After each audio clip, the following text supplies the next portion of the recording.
매일 성경 순과 함께하는 말씀 묵상, 레위기 16장 11절부터 22절 말씀을 함께 묵상합니다. 아론이 자신을 속하는 속죄 제물로 수소를 바쳐 자기와 자기 집안의 죄를 속하는 예식은 다음과 같다. 그는 먼저 수소를 잡아 자신을 속하는 속죄 제물로 바쳐야 한다. 그리고 주 앞에 제단에 피어있는 숯을 향로에 가득히 담고 또 곱게 간 향기 좋은 향가루를 두 손으로 가득 떠서 휘장 안으로 가지고 들어가서 주 앞에서 향가루를 숯불에 태우고 그 향타는 연기가 증거궤 위에 덮개를 가리우게 하여야 한다. 그래야만 그가 죽지 않는다. 그런 다음에 그는 수소의 피를 얼마 받아다가 손가락으로 찍어서 덮개 너머 곧 덮개 동쪽 부분에 한 번 뿌리고 손가락으로 피를 찍어서 덮개 앞에 7번 뿌려야 한다.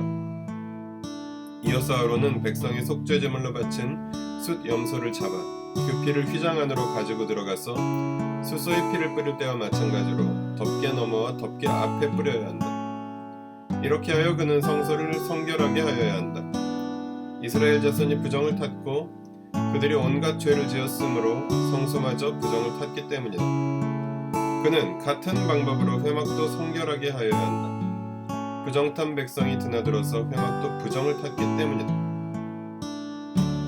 아론이 자기와 자기 집안과 이스라엘 온 회중의 죄를 속하려고 성소 안으로 들어가서 예식을 올리는 동안에는 아무도 회막 안에 있어서는 안 된다.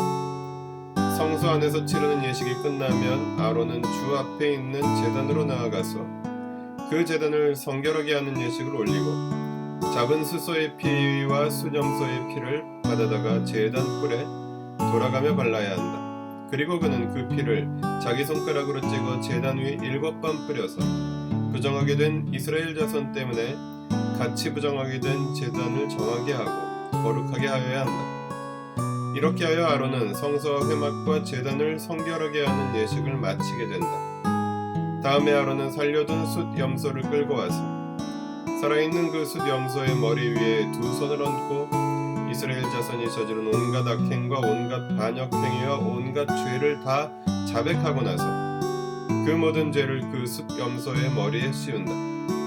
그런 다음에 기다리고 있는 사람의 손에 맡겨 그 숫 염소를 빈들로 내보내야 한다. 그 숫 염소는 이스라엘 자손의 온갖 죄를 짊어지고 황무지로 나간다. 이렇게 아론은 그 숫 염소를 빈들로 내보낸다. 11절부터 14절은 제사장 자신과 가족들을 위한 속죄 제사 규정입니다. 15절부터 19절은 이스라엘을 위한 속죄 제사 규정입니다. 20절부터 22절은 아사셀 염소의 온갖 죄를 전가하여 내보내는 규정입니다. 본문은 제사장으로부터 모든 이스라엘의 죄를 속죄하는 과정을 설명합니다. 첫 번째 단락인 14절까지는 제사장 자신과 가족을 위한 제사를 통하여 두 번째 단락인 19절까지는 이스라엘 전체의 죄를 위한 제사를 통하여 짐승의 피를 흘려 속죄하는 대속 규정입니다. 반면에 세 번째 단락은 숫염소 2마리 중 살아있는 염소의 머리에 안수하여 이스라엘의 모든 죄를 고백하고 들판으로 내보내는 방식으로 죄를 상징적으로 제거하는 규정입니다. 죄를 다루는 두 가지 방식, 희생제사와 제거라는 방식을 본문을 통해 볼 수 있습니다. 본문을 통해 무엇을 깨달을 수 있을까요? 희생과 제거. 죄인의 구원을 위해서는 누군가의 희생이 필요합니다. 예수님은 온 인류의 죄를 구원하시기 위해 십자가에 달리셨습니다.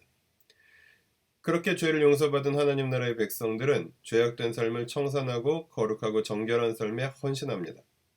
전자가 본문에서 소와 염소를 잡아 하나님께 드리는 속죄일의 제사에 반영되어 있다면 후자는 아사셀 염소 규정에 반영되어 있습니다. 우리는 스스로의 죄의 문제를 해결할 수 없습니다. 그래서 예수님은 우리를 위하여 십자가에 달리셨습니다. 구원을 받은 우리는 죄와 더불어 살 수 없습니다. 과거의 죄악된 습관들을 버리고 주님 나라 백성의 길로 돌아옵니다. 이 과정을 통해 우리는 날마다 거룩한 백성이 되어 갑니다. 본문을 어떻게 삶에 적용할까요? 은혜로우며 건강한 공동체.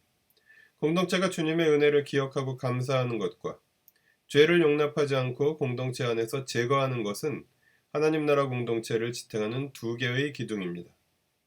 전자는 공동체를 은혜롭게 하고 후자는 공동체를 건강하게 합니다. 그런데 이 둘은 통일되어 있습니다. 은혜 없이 건강한 공동체도, 은혜는 있는데 건강하지 않은 공동체도 그리스도의 풍성하심을 온전하게 담아낼 수 없습니다.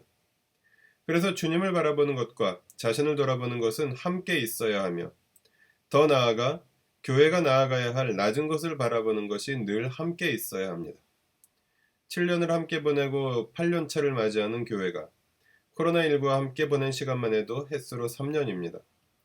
주님의 은혜가 없으면 공동체는 유지될 수 없습니다.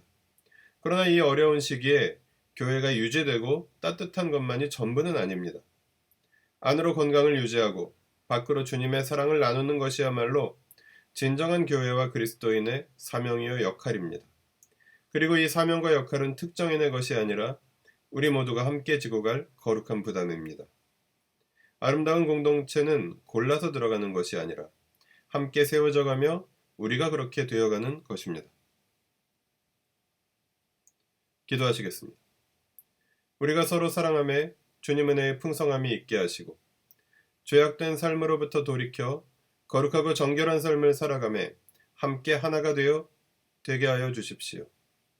코로나19를 통하여 고통받는 가족들을 도우시고 속히 이 고난의 시기를 거두어 주시되 그날까지 사랑으로 서로를 지키며 차갑고 어두운 세상에서 등불이 되는 교회와 그리스도인으로 써주십시오. 우리 주 예수 그리스도의 이름으로 기도합니다. 아멘. 매일 성경 순과 함께하는 말씀 묵상, 오늘의 묵상을 마칩니다. 말씀이 함께하는 하루 보내십시오. 고맙습니다.